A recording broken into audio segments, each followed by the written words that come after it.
Um bom dia na paz de nosso Senhor e Salvador Jesus Cristo. Eu quero falar aqui no nosso devocional de hoje sobre uma expressão muito simples que Jesus usou naquele encontro com um mancebo de qualidade ou com um jovem rico. Mateus 19, o versículo de número 20 e o 21 diz assim. Eu vou ler até o 22. Diz assim a palavra. Disse-lhe o mancebo, o jovem, tudo isso tenho guardado desde a minha mocidade, que me falta ainda? E disse-lhe Jesus, se queres ser perfeito, vai, vende tudo que tens, dá aos pobres e terás um tesouro no céu. Vem e segue-me. E o mancebo, ouvindo esta palavra, retirou-se triste porque possuía muitas propriedades. Disse então Jesus aos seus discípulos, em verdade vos digo que é difícil entrar um rico no reino dos céus.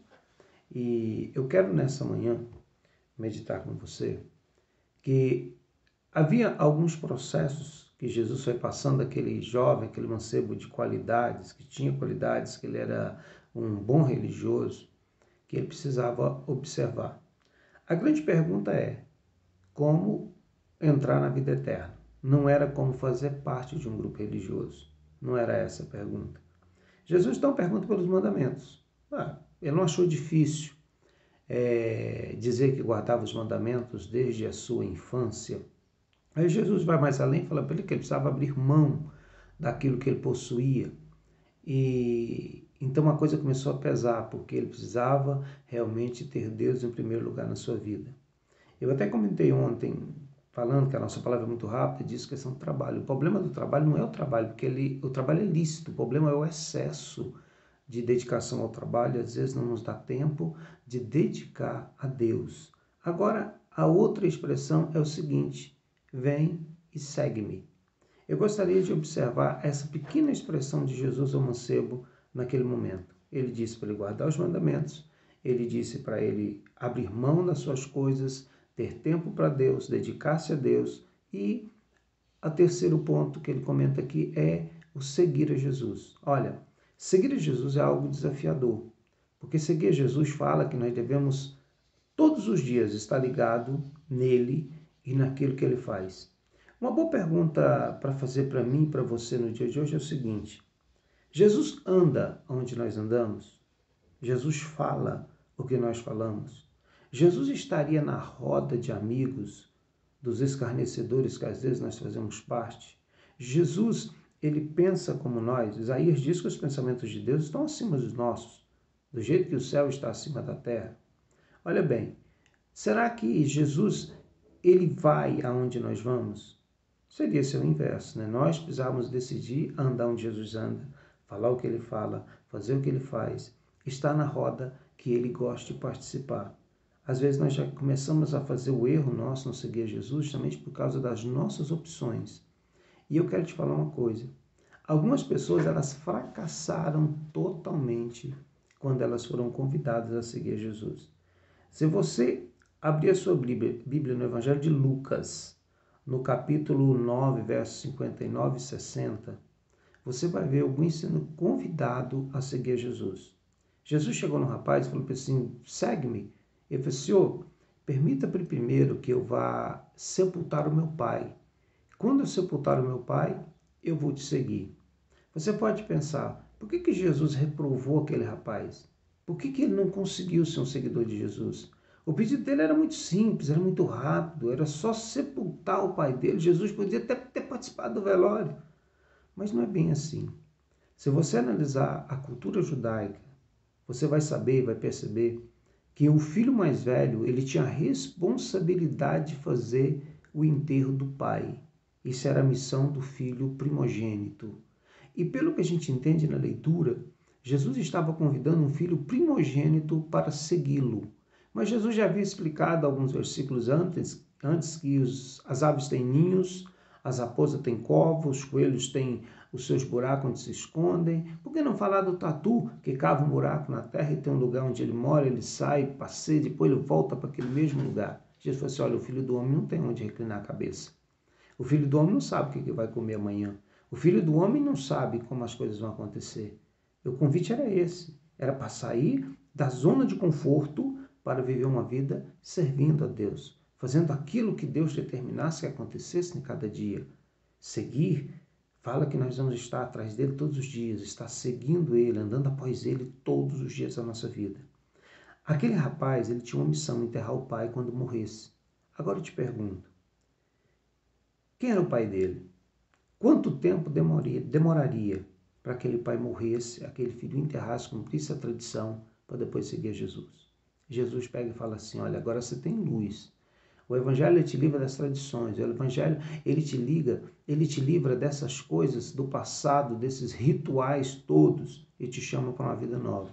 Ele diz assim, vai, deixa os mortos enterrar os seus mortos, você vem, me segue e prega o Evangelho. Será que nós não estamos presos a tradições? Será que nós não estamos presos a muitas coisas que não é trabalho, que não é dinheiro, que não é nada tão visível que esteja nos aprisionando a uma situação de não seguir, não ir após Jesus? E ele falou, olha, você tem que deixar os mortos sepultar os mortos e vem e me segue. Outro rapaz chegou e disse, eu te seguirei. E ele fala para ele o seguinte, vem e me segue. Ele fala, Senhor, deixa primeiro eu ir e me despedir daqueles que estão em casa. Eu não sei por que Jesus disse e não concordou com isso, mas ele fala assim, olha, aquele que põe a mão no arado e olha para trás não é apto para o reino de Deus. Olha bem, aquele que olha para trás não é apto para o reino de Deus. Aqui nós estamos falando do reino, estamos falando de seguir Jesus, não estamos falando da vida eterna em si, estamos falando do primeiro processo, que é fazer parte do reino de Deus. E ele diz que aqueles que olham para trás não são aptos para isso. Será que nós não estamos olhando para trás demais? Será que nós não estamos contemplando demais o passado, aquilo que nós fomos libertos um dia? Será que nós não estamos supervalorizando as coisas temporais dessa vida e desvalorizando as coisas eternas da vida futura? Olha bem, a mulher de Ló, ela foi morar na cidade de Sodoma e Gomorra, e ela colocou o coração naquilo. O dia que Deus mandou, através dos anjos, a ordem para que Ló saísse daquela cidade, eles estavam subindo as encostas dos montes, mas aquela mulher estava tão presa ao seu passado, ela estava tão presa às vaidades, aos pecados que aquele lugar lhe oferecia, às possibilidades que aquele lugar lhe oferecia, que ela não suportou escutar o estrondo e o barulho das pedras que caíam, as pedras de fogo caíam do céu para destruir aquela cidade. A Bíblia diz que a mulher de Ló olhou para trás. E olhando para trás, ela se foi transformada em uma estátua de sal. Se você ler lá no livro de Gênesis, você vai achar essa história. Olha bem, olhar para trás é perigoso. E Jesus falou assim, olha, vai, vende o que tens, abre mão, muda o comportamento, não olhe para trás, olhe para frente, vem e me segue. Você não vai conseguir seguir a Jesus que está na sua frente olhando para trás. Você precisa olhar para frente. A Bíblia diz que nós vamos olhar para Cristo, autor e consumador da nossa fé. Seguir a Jesus talvez seja o maior desafio que esse rapaz tem enfrentado. Talvez ele nunca achou difícil porque ele expressa que não seguiu os mandamentos.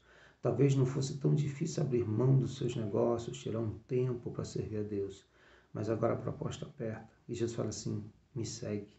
E para seguir, ele teria que abrir a mão de tudo, ele não poderia olhar para trás, olhar para frente e ter a vida eterna como o grande alvo da sua existência. Eu quero que você pense nisso hoje, medite hoje. Você está olhando para trás, o mundo ainda te fascina, as vaidades, os prazeres dessa vida ainda são a coisa que te chama mais atenção do que a eternidade. Se você estiver desse jeito, meu irmão, minha irmã, você ainda não está seguindo a Jesus, porque Jesus está para frente. Nós vamos olhar para o futuro, vamos olhar para frente. Outra perspectiva de visão precisamos formar e ter no nosso dia a dia.